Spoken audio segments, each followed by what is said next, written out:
I'm Gary Hand. I'm here with Steve Duckworth.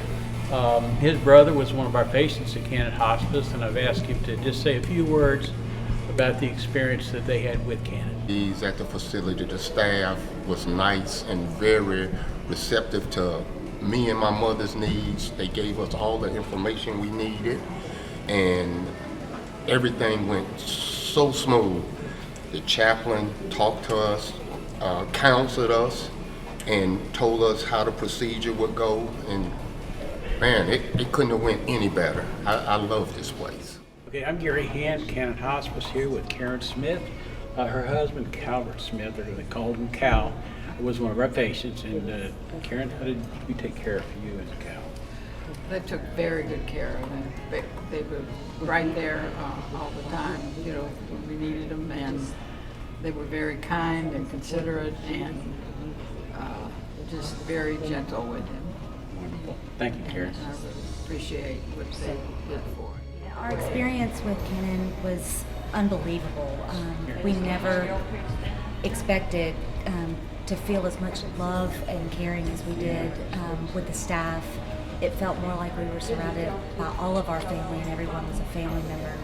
I don't think you're ever prepared for your loved one to pass, and the way they cared for us and prayed with us and supported us during that time was just amazing, and we could never thank them enough for what they did. And we thank you. Thank you for just allowing Canon Hospice to simply help and to be there for you in the time of need. So thank you. We're honored that you chose Canon Hospice.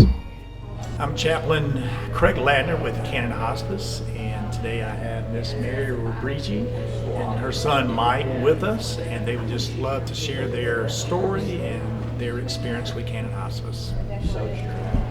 The first day that I was told my husband was going to pass away, Randy Rubrici, was the hardest thing I'd ever experienced.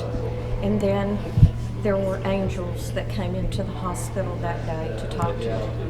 Pastor Craig came in, several of the nursing staff I met, Danita, the social worker, and they got us through a really tough period of time. I don't know what we would have done those several months that we were there. He was supposed to go over to Canon. He didn't quite make it over there. But then when he went under hospice, Canon came over, and they were there every single day, not only for my husband, but also for our family. I'll never forget that blessing ever.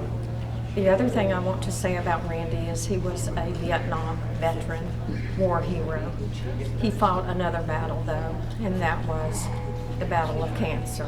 When he was diagnosed with multiple myeloma, they said he wouldn't make it.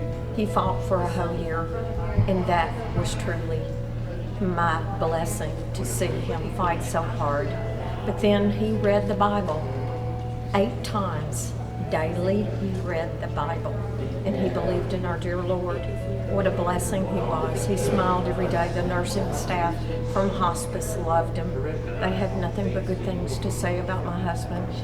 The hospice, Canon Hospice, has called us throughout this ordeal of our losing my dear husband in May 21st this year, 2022. This is our first holiday without him. I'll truly miss him. But this was a blessing today to come and share this. And all I want to say is thank you, Canon, for everything you did for us. This is truly our blessing this year at Christmas. Thank you, Lord, for sending them to us.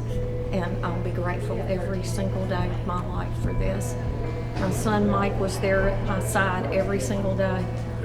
The best blessing I had before he passed was he was in bed and he was in a coma. He called me the day before he died, and he was sitting there in a chair looking out the window saying, "I want to go fishing today, Mary." And that was my gift from God that day, to tell me that he was going to be all right. Thank you for this opportunity to talk about this and to tell hospice thank you for everything that you did for us. I want to say one last thing if I have time. My husband was a professional driver for UPS FedEx. And when I went into the tour business, that's how we ended up in Biloxi. We had come here several times. He was a driver, but he was like any other man. He would get lost. We were coming from the Passion of Christ in Eureka Springs, going to Branson, Missouri. He didn't want to tell anyone he was lost coming back, so everyone was hollering, "We're lost." And he went, "No, we're not. I'm going the right direction." So we had to stop and get directions from where? From a motorcycle gang. But they gave us the right directions and we got back to the hotel, and that was my little story I wanted to share. Thank you again for letting us share.